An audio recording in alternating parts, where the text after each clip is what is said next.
हिंदुस्तान का खाता हूँ, लेकिन जीत पाकिस्तान में चाहता हूँ। हर पाकिस्तानी बोलता है कि जला देंगे, रखते ही हुए दिए को परवाने क्या बुझाएंगे। गुजरात की बात करते हैं, जहां पर रामनवमी की शोभा यात्रा के दौरान हिंसा हुई। साबरकांठा जिले के हिम्मतनगर में दो गुटों में झड़प की खबर सामने आई और रामनवमी की शोभा यात्रा के दौरान ये दो गुट भिड़े।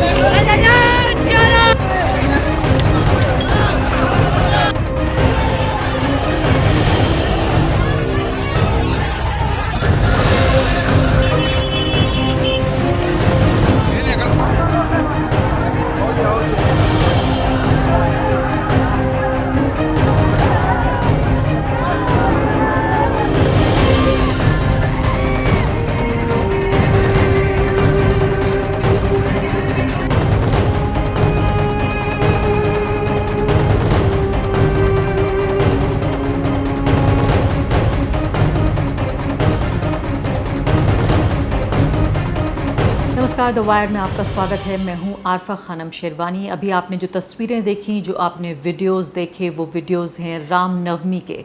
पिछले 24 घंटे में जिस तरह की तस्वीरें भारत से निकल कर आ रही हैं, बेहद तकलीफ देने वाली हैं, बेहद हिंसात्मक ये तस्वीरें हैं।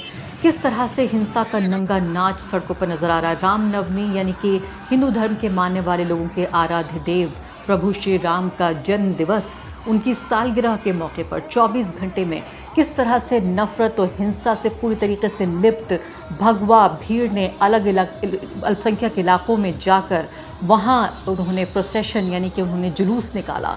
जुलूस निकालने की परंपरा पुरानी है, लेकिन भड़काने की जो परंपरा है, उकसाने की जो परंपरा है, अपमानित करने की जो परंपरा है, वो सिर्फ मोदी काल की देन है। हमने देखा पिछले 24 घंटे में जिस तरह से पूरा ये हिंसा का जो मैं कह रही हूँ तांडव हुआ है पूरे देश में। कम से कम 6 राज्य इस हिंसा की चपेट में आए हैं। कम से कम 2 लोग बताए जा रहे हैं जिनकी इस हिंसा में मौत हो गई। इसमें एक व्यक्ति की मौत गुजरात में हुई है। अलग अलग इलाकों में जो मॉडल था वो पूरी तरीके से साफ नज़र आ रहा था कि ये भगवा जो भीड़ थी वो जाती थी अल्पसंख्यक इलाकों में, वहाँ जाकर भड़काऊ जो गाने हैं वो बजाए जाते थे, अपमानित करने वाले गाने बजाए जाते थे और उधर से ज़रा सी प्रतिक्रिया का इंतज़ार किया जाता था और जाहिर है साफ तौर पर दंगा भड़काने की पूरी तरीके से कोशिश। और मध्य प्रदेश में ये कोशिश कामयाब भी नज़र आई।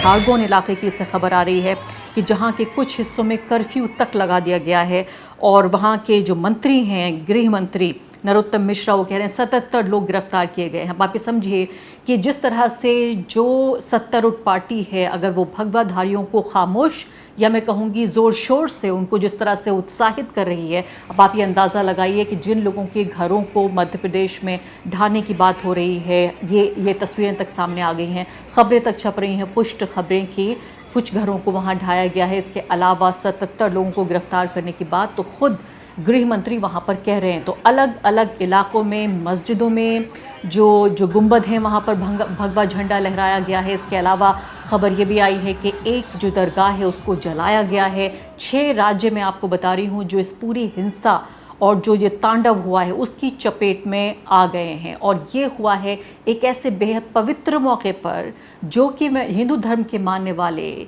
जो भगवान श्री राम मानने वाले लोग हैं, जो उनके आराध्य देव हैं भगवान श्री राम, उनके जन्म दिवस के मौके पर ये किया गया। और ऐसे दूसरे समुदाय में, जहाँ की मुस्लिम समुदाय के लिए भी आप देखें तो रमज़ान का पवित्र महीना चल रहा है, दोनों समुदायों के लिए एक तरह से ये धार्मिक मौका था, दोनों समुदायों के लिए ये एक त्यौहार का मौका था।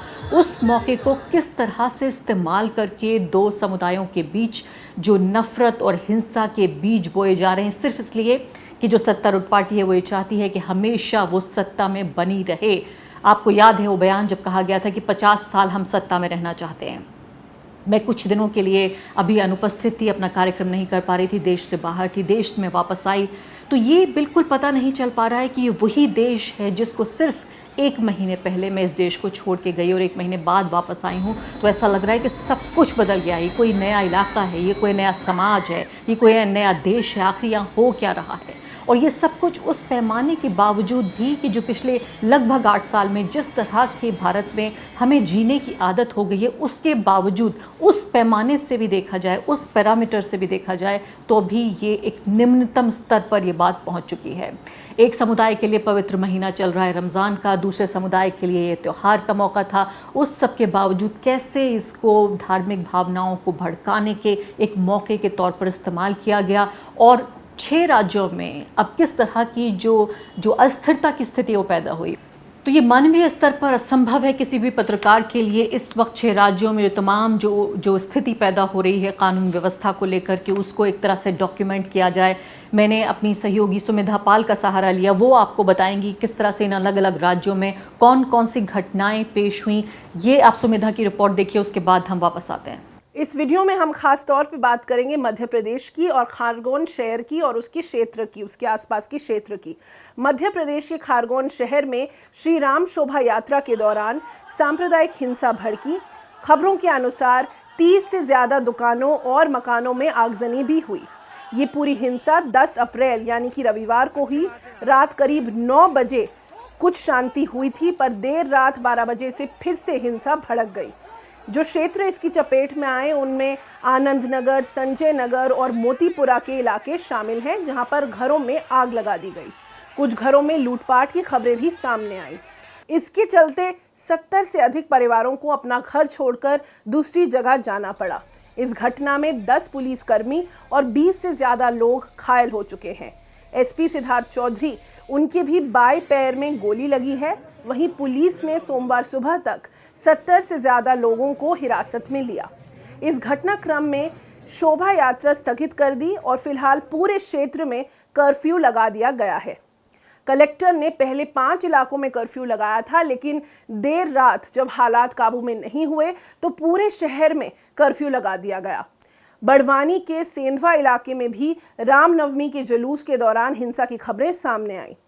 शहर के जोगवाड़ा रोड पर यह घटना सामने आई और शहर थाना प्रभारी बलदेव सिंह मुलजादा समेत 5 अन्य लोग भी घायल हुए।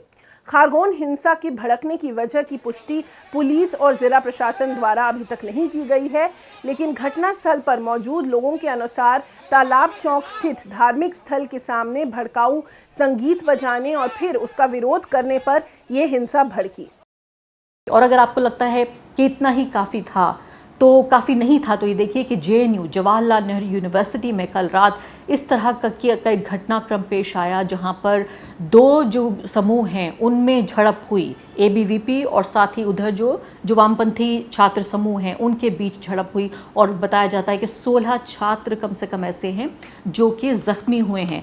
इसमें जो लड़की है ज़ख्मी हुई अख्तरिस्ता अंसारी, उसकी ये तस्वीर आप ये देख रहे हैं कि उसका सर फोड़ दिया गया इस लड़की का।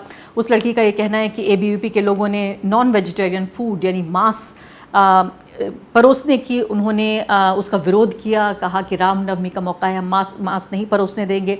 रविवार का दिन था और ख़ास दिन होता है, आप जानते हैं हॉस्टल्स में, आप में से बहुत सारे लोग यूनिवर्सिटी गए होंगे, हॉस्टल्स में भी रहे होंगे, कि जो संडे का दिन होता है, रविवार का दिन होता है, वो छात्रों के लिए ख़ास दिन होता है।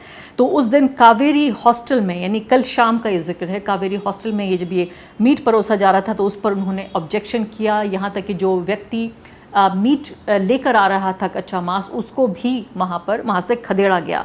16 लोग जख्मी बताए जा रहे हैं। इसमें अख्तरिस्ता अंसारी की ये तस्वीर आप देख रहे हैं जिसका सर फोड़ दिया गया। ये हमारी यूनिवर्सिटीज़ की तस्वीरें हैं। तो ना गली मोहल्ले सुरक्षित हैं, ना हमारे स्कूल कॉलेज सुरक्षित हैं, ना हमारे विश्वविद्यालय सुरक्षित हैं। पिछले 4 हफ्तों में आखिर ऐसा क्या हो गया? 4 हफ्ते पहले उत्तर प्रदेश के अलावा 3 और राज्यों में भाजपा की जीत हुई, और ऐसा लगता है कि उत्तर प्रदेश में खासकर जीत के बाद जो हौसले हैं भगवाधारी समूहों के, वो इतने ज़्यादा परवान चढ़ गए हैं कि उनको लगता है कि अब पूरा देश उनकी एक बापोती बन गया है। वो जहां चाहें घुस सकते हैं, जिसके साथ चाहे मारपीट कर सकते हैं।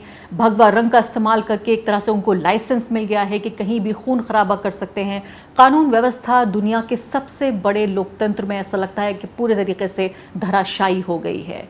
तो ये पूरी तरीके से प्रतीत होता है कि उत्तर प्रदेश के चुनाव के बाद जिस तरह से जीत के बाद जो तमाम तरह की जो मुस्लिम विरोधी, लोकतंत्र विरोधी, संविधान विरोधी जो नीतियां थीं, भाजपा को ऐसा लगता है कि वो वैलिडेट हो गई हैं और भाजपा का जो समर्थित जो पूरा भगवा परिवार है उनको ये लगता है कि अब वो भारत पर हमेशा ऐसा लगता है शासन करेंगे, इसलिए जिसको चाहें वो चिढ़ा सकते हैं, जिसको चाहें अपमानित कर सकते हैं, जिस इलाके में चाहे घुस सकते हैं। लेकिन बेहद अफसोस और तकलीफ़ की बात यह है कि 21वीं सदी में जहां रोज़गार की बात होनी थी, जहां विकास की बात होनी थी, अभी आप ये देखिए कि 2 साल की महामारी से कहीं ना कहीं देश उभर रहा है और महामारी ऐसा लगता है कि इतिहास में जा रही है, लेकिन उसके बावजूद जो नया ख़तरा हमारे सामने अभी जो मुँह बाए खड़ा है वो थर्रा देने के लिए काफ़ी है। और अब से लगभग 1 हफ्ते पहले एक व्यक्ति है जिसका नाम है बजरंग मुनि उदासीन, महंत है ये, सीतापुर ज़िले का ये व्यक्ति, ये खुल्लम खुल्ला धमकी दे रहा है कि अगर किसी हिंदू महिला के साथ उसको सताया गया, उसको परेशान किया गया तो मैं अल्पसंख्यक समुदाय की महिलाओं को अगवा करूंगा, उनको उठा ले जाऊंगा और उनके साथ बदसलूकी करूंगा। मैं उन शब्दों का इस्तेमाल नहीं करना चाहती जिससे आपका भी दिन ख़राब हो जाए और मेरा भी दिन ख़राब हो जाए। साफ तौर पर वो यौन हिंसा की बात कर रहा है एक ख़ास समुदाय, अल्पसंख्यक समुदाय की महिलाओं के साथ। 1 हफ्ते से ज़्यादा गुजर चुका है, ये व्यक्ति अभी भी जेल में नहीं है, ये व्यक्ति अभी भी जेल से बाहर है। तो खुल्लम खुल्ला एक समुदाय को चिढ़ाने, उकसाने, अपमानित करने की लगातार कोशिशें हो रही हैं और अब पिछले 24 घंटे में जो हुआ है वो हम सब के लिए एक तरह से उठ खड़े होने का वक्त है। ये वो लम्हा है जब हम सोचें कि किस तरह का भविष्य हम भारत में चाहते हैं। और हमारे समय की हकीकत सच्चाई को बयान करती कवि आमिर अजीज की ये पंक्तियां जरूर सुनिए। नए भारत को मिला है ये नया रोजगार। नए भारत के लोगों को नया मिला है रोजगार। नए भारत के लोगों को नया मिला है रोजगार। सुबह को कहिए कत्ल के नारे, शाम को कहिए बलात्कार। और इसी बहाने चलता रहे घर तो तुम्हारा अच्छा है। पानी की बोतल लेके जाना, साथ में छोटा बच्चा है, वो भी तो कल को बड़ा होगा। वो भी तो कल को बड़ा होगा, किसी भीड़ में जाके खड़ा होगा या शायद कत्ल के नारों से सहम गया, डरा होगा। मेरा बच्चा तो रोता है, नहीं रात रात भर सोता है। घर के आगे भीड़ है आती, हर रोज तमाशा होता है। गर्मी भी कितनी ज्यादा है, चलती है लू भी कितनी तेज। नफरत बोने का सही है मौसम और है हर जहन जरखेज। बस एक ही बात कहूंगा तुमसे, कर लो जरा सरगोशी से, जैसे पढ़े लिखे करते हैं काम यही खामोशी से। बस व्हाट्सएप पे फॉरवर्ड करना है एक ही मैसेज बार बार। नए भारत के लोगों को नया मिला है रोजगार। सुबह को कहिए कत्ल के नारे, शाम को कहिए बलात्कार। द वायर के और वीडियोस देखने के लिए सब्सक्राइब करें और बेल आइकन पर क्लिक करें। स्वतंत्र पत्रकारिता की आर्थिक मदद करने के लिए डिस्क्रिप्शन में दिए गए लिंक पर जाएं और अपनी राशि चुनें।